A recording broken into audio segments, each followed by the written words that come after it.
Novel محبت سے خدا تک کا سفر، تحریر مہوش صدیق، قسط نمبر 33۔ سر، وہ میڈم صوفیہ آئی ہیں، آپ سے ملنا چاہ رہی ہیں۔ زینب کو وہیں صوفے پر بیٹھا دیکھ ابھی وہ اس سے اس کی طبیعت کے بارے میں پوچھنے ہی لگا تھا کہ اچانک اسے اپنے عقب سے اشفاق کی مؤدب آواز سنائی دی۔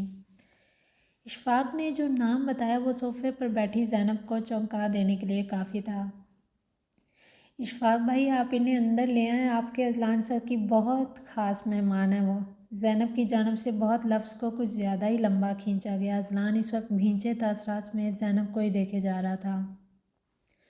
وہ زینب کی وجہ سے صوفیہ کو گھر نہیں لانا چاہتا تھا، اس کے لیے وہ بھی سوچ ہی رہا تھا کہ اشفاق کے ذریعے صوفیہ کو پیغام بھجوا دیتا ہے کہ آفس میں بات ہو گئی، مگر زینب تو آج صبح سے ہی اسے حیران کر دینے پر تلی ہوئی تھی۔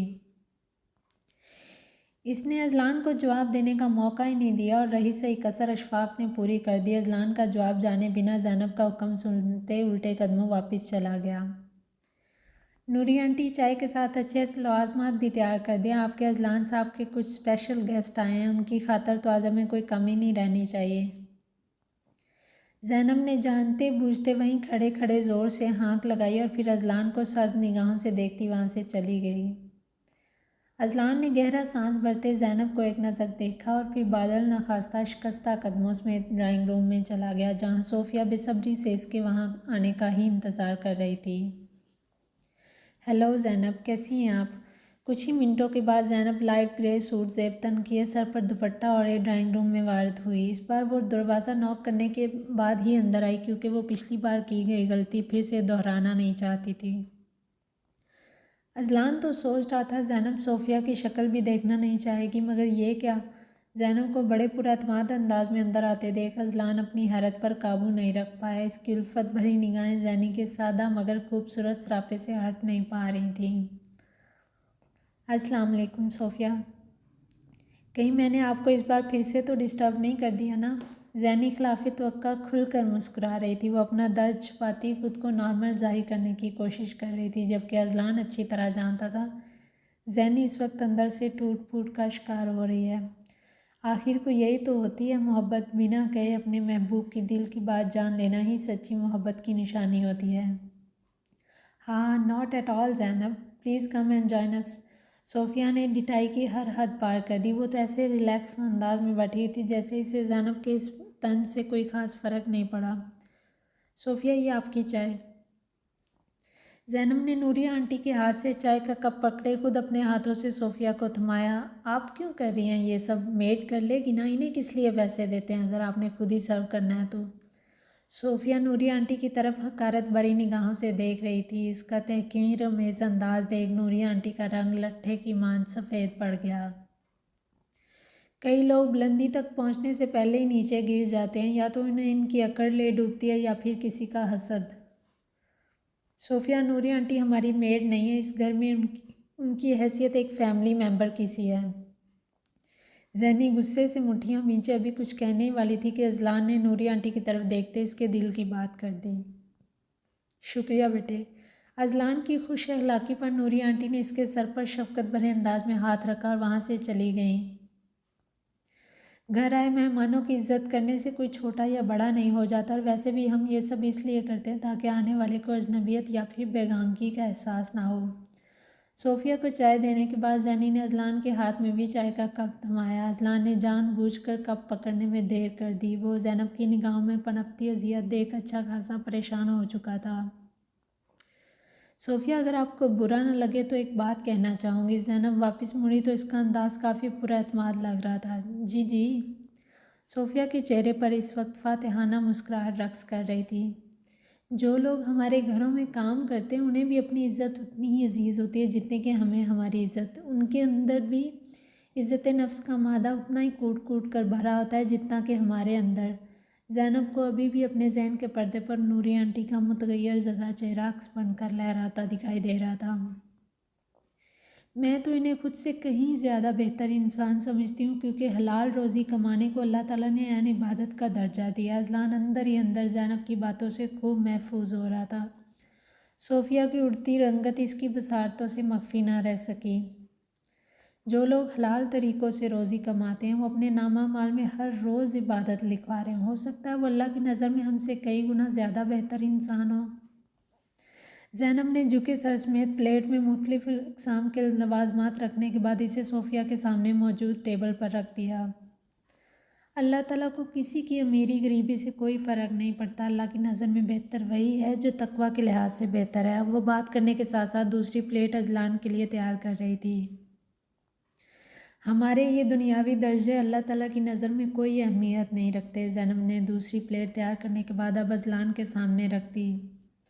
اذلان اسے صراحتی نگاہوں سے دیکھ رہا تھا۔ زینب کا یوں صوفیہ کو کھری کھری سنانا اسے عجیب سا مزہ دے گیا۔ محبت تو وہ اس سے پہلے ہی کرتا تھا، مگر اب زینب ہر روز اپنی ایک نئی ادا سے اس کے دل میں اپنی ایک مخصوص جگہ بناتی جا رہی تھی۔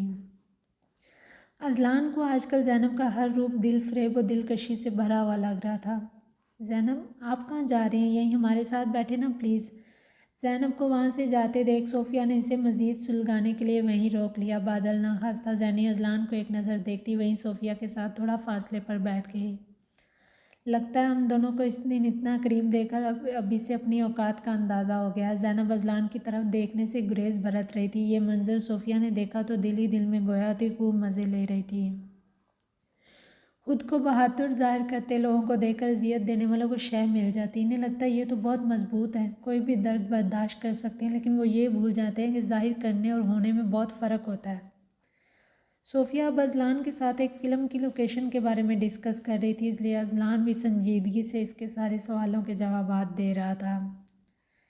کچھ ہی منٹوں کے وقفے کے بعد صوفیہ نے پانی کا گلاس اٹھائے زینب کو مخاطب کیا، جو اس وقت خود کو موبائل میں مصروف ظاہر کرنے کی ناکام کوشش کر رہی تھی۔ زینب آپ سے ایک رائے چاہیے تھی، کیا آپ میری ہیلپ کریں گی؟ صوفیہ نے اپنے کھلے بالوں کو ایک انداز سے پیچھے کیا۔ جی بالکل، اگر میرے بس میں ہوا تو ضرور۔ زینب کے جواب پر اذلان اب ان دونوں کو ساکت نگاہوں سے دیکھنے لگا۔ اسے اس وقت صوفیہ پر بہت زیادہ غصہ آ رہا تھا، کیونکہ اس نے زینب کو اذیت دینے کی خاطر ہی اسے وہیں اپنے پاس بٹھایا تھا۔